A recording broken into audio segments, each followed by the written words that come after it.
হযরত জিবরাইল বললেন, ইয়া রাসূলুল্লাহ, ইয়া হাবিবাল্লাহ, ওয়ালা সাউফা ইউতিকা রাব্বুকা ফাতারদা।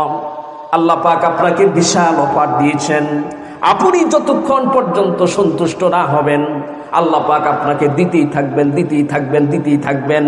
এমনকি এই যে মক্কার উহুদ পাহাড়টা দেখা যায়, আপনি যদি বলেন এই উহুদ পাহাড়টা স্বর্ণে রূপান্তরিত হওয়ার জন্য সাথে সাথে হয়ে যাবে। আপনি নবীজি যেদিক দিয়ে যাইবেন এই স্বর্ণের উহুদ পাহাড় আপনি বিশ্ব নবীর পিছনে পিছনে চলবে।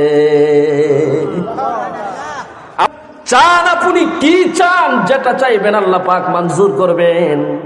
আবার নবী বলেন, জিবরাইল রে, আল্লাহ পাক আমাকে এত বড় অফার দিয়েছে, ও জিবরাইল, আল্লাহ পাক বলেছেন আমি যতক্ষণ পর্যন্ত পরিপূর্ণ রাজি খুশি না হব আল্লাহ আমাকে দিতেই থাকবেন, দিতেই থাকবেন।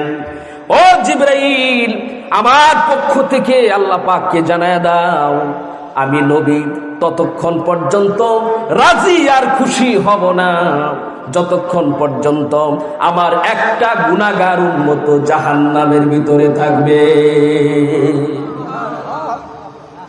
ততক্ষণ পর্যন্ত আমি বিশ্ব নবী মুহাম্মদুর রাসূলুল্লাহ রাজি আর খুশি হব না। সুবহানাল্লাহ, জোরে বলেন। নবীজি নিজের জিন্দেগীর সমস্ত চাওয়া পাওয়াকে বিসর্জন দিলেন উম্মতের নাজাতের চিন্তা করে। জোরে কোন ঠিক কিনা? উম্মতের দরদ কি পরিমাণ নবীজির ভিতরে ছিল। আজকে মানুষ নেতার পিছনে ঘুরে, নেতাকে রাজি খুশি করার জন্য নবীর বিরুদ্ধে লেখালেখি করেন, নবীর বিরুদ্ধে চলে যায়, আলেম উলামার বিরুদ্ধে চলে যায়, মাদ্রাসা মসজিদের বিরুদ্ধে চলে যায়। জোরে কোন ঠিক কিনা?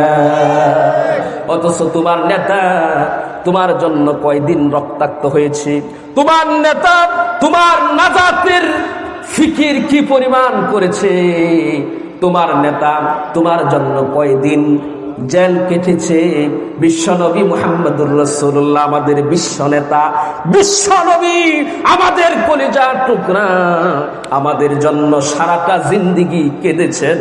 নিজের জিন্দেগির সমস্ত চাওয়া পাওয়া উম্মতের জন্য, আমাদের জন্য, আমাদের নাজাতের ফিকির করতে গিয়া নবী করিম সাল্লাল্লাহু আলাইহি ওয়াসাল্লাম বিসর্জন দিয়েছে। জোরে কোন ঠিক কিনা? এজন্য আল্লাহর পরে সবচেয়ে বেশি আমরা মুহাব্বত করব কাকে? জোরে বলেন কাকে?